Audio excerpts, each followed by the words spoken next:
Сәлем достар, қалайсыздар? Бүгін сіздермен өтетін тақырып reported speech. Бастайық. Сонымен reported speech бүгін сіздермен бірге reported speech не екенін түсінеміз, және оның екі түрге бөлінеді, сол екі түрмен танысамыз, және ондағы сөйлемдер қалай өзгереді, соған тоқталатын боламыз. Бастайық, қараңыздар. Reported speech дегеніміз, яғни басқалардың не айтқандығы, олардың не ойлайтындығы туралы айту үшін сөйлемді өзгертуді айтамыз. Мысалға, he says he wants it, яғни ол айтады, ол оны қалайтындығын.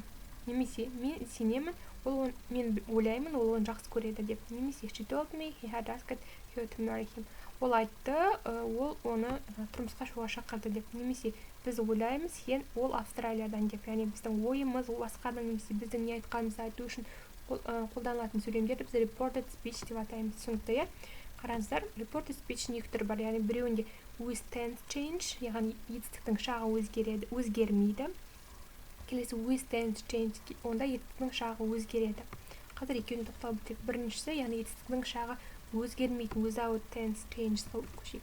Яғни бұндай сөйлемдерде біреудің не үшін қолданамыз, яғни біреудің айтқан сөзін сәлден соң айтсақ, оған кішкене ғана уақыт өткеннен кейін айтсақ, біз етістіктің шағын өзгертпейміз. Мысалға, it's quite cold, said Harry. Harry айтты, не деп айтты ол?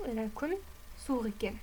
Достаточно холодно, яғни кәдімгідей суық екендігін айтты. Яғни біз енді бұны reported speech-ке айналдыруымыз керек. Гарри күннің суық екендігін айтты деп сөйлемді жасау үшін біз бұл жердегі етістіктің осы жақта тұр, оны өзгертпейміз, дәл сол күйінде қалдырамыз. Себебі біз оның айтқанын сәлден кейін қайталап айтып тұрмыз. Мысалға, Harry just said, Harry жаңа ғана айтты, that it is quite cold, күннің суық екендігін. Түсінікті, яғни мынау бізде reported speech, яғни біз Гарридің айтқан сөзін қайталап айтып тұрмыз. Біз бұл жерде етістіктің шағын өзгерткен жоқпыз, бәрі дәл сол күйінде қалды, себебі біз бұл жерде бұның айтқанын сәлден соң жаңа ғана айтқандығын қайталап айтып тұрмыз. Келесі, ғылыми фактыларды айтқан кезде де біз етістіктің шағын өзгертпейміз. Мысалға, light from the sun takes 8 minutes to reach us, the professor said. Профессор айтады, нені айтты? Жарықтың күннен бізге дейінгі келгенге дейін 8 минут уақыт кетеді. Яғни біз айтуымыз керек енді reported speech бойынша. Профессор айтты, жарық күннен бізге келгенге дейін 8 минут уақыт кетті деп. Міне, сол деп айтатын сөйлемді құрау үшін біз былай айтамыз. Ешнәрсе өзгертпейміз, себебі бұл ғылыми факты, бұл өзгертілмейді, барлығы білетін жалпы ғылыми факт. Сондықтан the professor said, профессор айтты, that the light from the sun takes 8 minutes to reach us. Яғни ешнәрсе өзгерткен жоқпыз, жаңа олардың профессор айттығын алдыңғы орынға жібердік, және мына сөйлемнің тырнақшаларын алып тастадық. Профессор айтты, что жарық күннен бізге 8 минутта келеді екен. Болды. Түсінікті, біз ғылыми факты болғандықтан бұл жерге етістіктің еш нәрсесін өзгерткен жоқпыз. Келесі, бір сөйлеп жатқан кезде әлде шын нәрсені айту үшін қолданамыз. Мысалға, I have a niece in America, Mr. Wood said. Mr. Wood айтты, не деп айтты? Ол менің Америкада племяннигім бар деп. Түсінікті?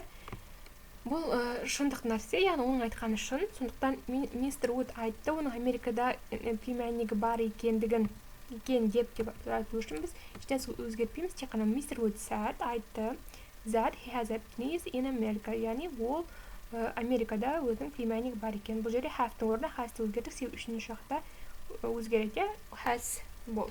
Ешқандай етістіктің шағын өзгерткен жоқпыз.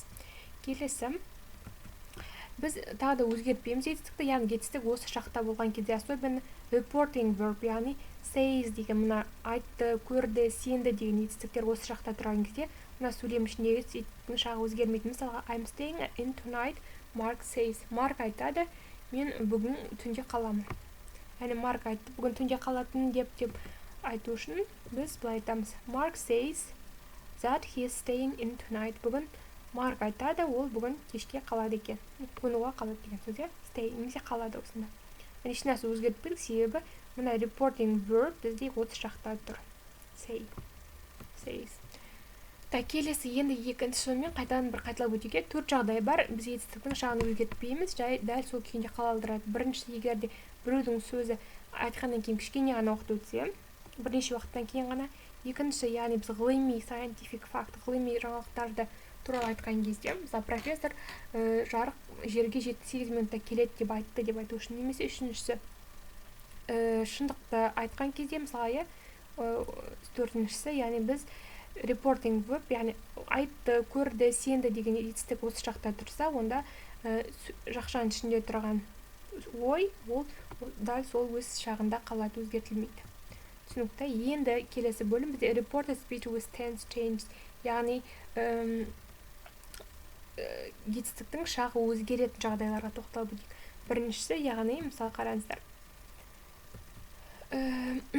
Егер айтып тұрған бірінші ой I'm hungry деген, мысалы мен қарным ашты деген бірінші сөйлем ол present simple'да тұрса, біз оның қарны аш екенін айтты деп айтқан кезде біз оны өткен шаққа ауыстырамыз. Мысалға he said, ол айтты оның қарны аш екендігін.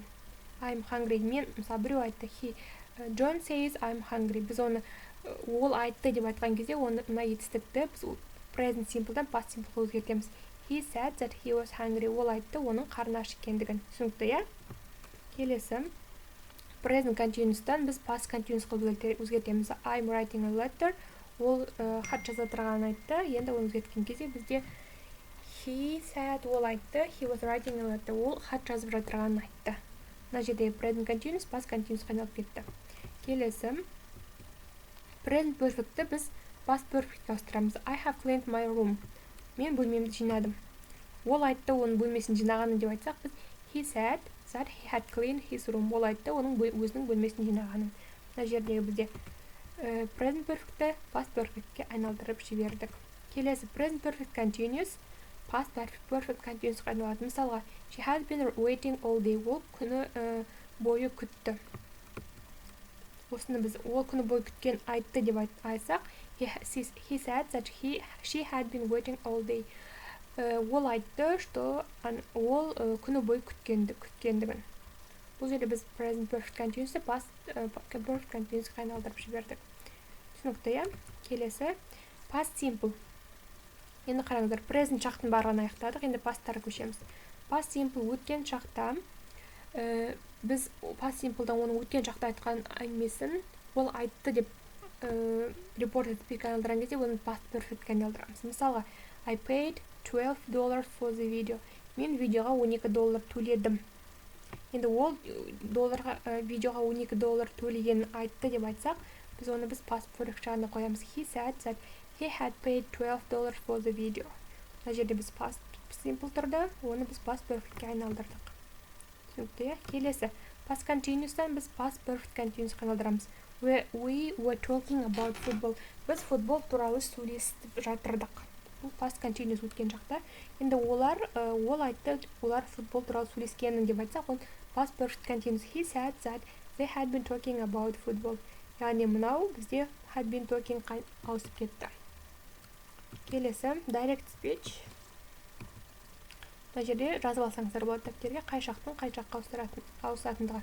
Яғни мынау бір адамның өзінің айтқан сөзі, ал ол айтты, ол ойлайды деп reported speech-қа аударған кезде етістік жақтар өзгереді. Present simple'дан past simple'ға, present continuous'тан past continuous'қа, present perfect'тен past perfect'ке, present perfect continuous'тан past perfect continuous'қа, past simple'дан past perfect'ке, past continuous'тан past perfect continuous'қа ауысады. Бұны өздеріңізге жазып алыңыздар. Келесі.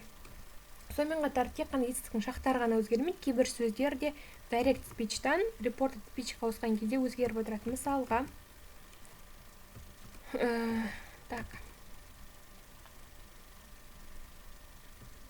біріншісі бізде now, қазір дегеніміз, бұл мысалы direct speech, reported speech кезінде біз then емес at the moment-ке айналдырамыз.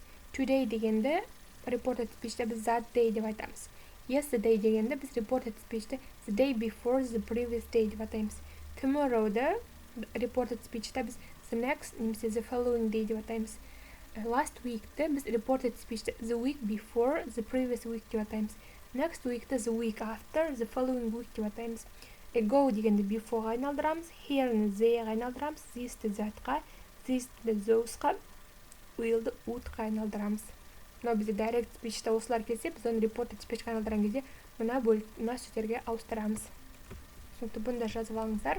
Келесі модальный глаголдарда өзгеріп отырады. Мысалға, will would-ға өзгереді, reported speech-та can could-ға өзгереді, shall should-ға өзгереді. Барлығы яғни өткен шақ формасына ауысып отыр.